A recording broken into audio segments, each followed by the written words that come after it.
Hi, everyone. I am Tatsuya Kin. As you can see, we are surrounded by a lot of leg mannequins. This video is all about the leg mannequin method.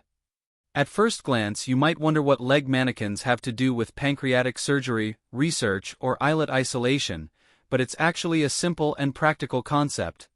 Let's dive in and find out. Here, we are viewing the posterior aspect of the pancreatic head. Right here is the intrapancreatic segment of the common bile duct. And here is the ventral duct, also known as the main pancreatic duct, running along its course. It enters the duodenum just distal to the insertion of the bile duct. When it comes to successfully isolating the ventral duct, there are two critical points to keep in mind. First, always approach from the posterior aspect of the pancreatic head. Second, your precise target is right here, just distal to where the common bile duct enters the duodenal wall. By utilizing the leg mannequin method, you can easily identify the exact entry point of the bile duct.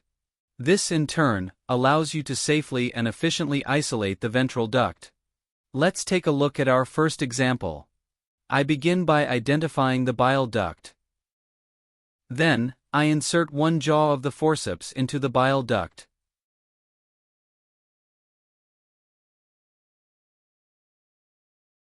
Next, I incise the duodenal serosa and carefully dissect the tissue plane along the duodenopancreatic border.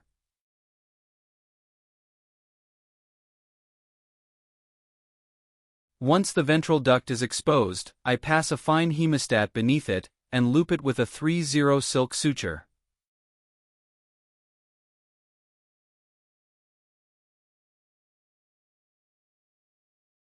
I rotate the pancreas to optimize exposure. Using microscissors, I create a small opening in the ductal wall. While applying gentle traction with the 3/0 silk suture, I insert a 16-gauge catheter into the lumen.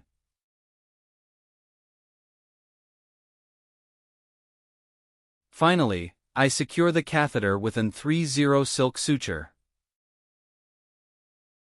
Here is another example demonstrating the same technique. By positioning the forceps upright, both hands are freed, allowing for better control during the dissection.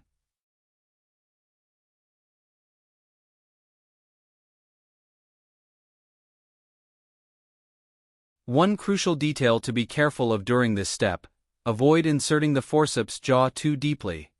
The tip should not penetrate into the duodenal lumen itself, ensuring the surgical field remains entirely free from enteric contamination.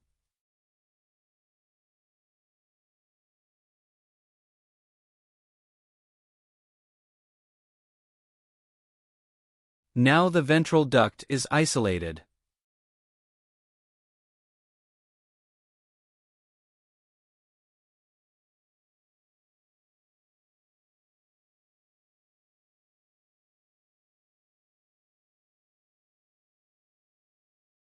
Using microscissors, I create a small opening in the ductal wall. While applying gentle traction with the 3/0 silk suture, I insert a 16-gauge catheter into the lumen.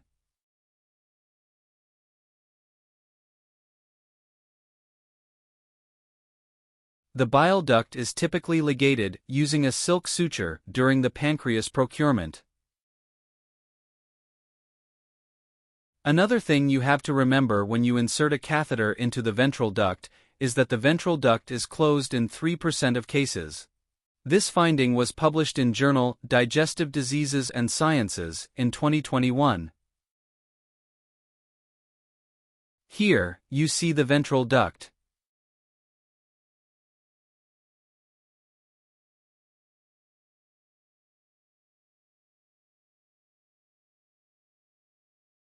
In terms of a size of forceps, I prefer larger forceps, 5 to 6 inches with straight jaws.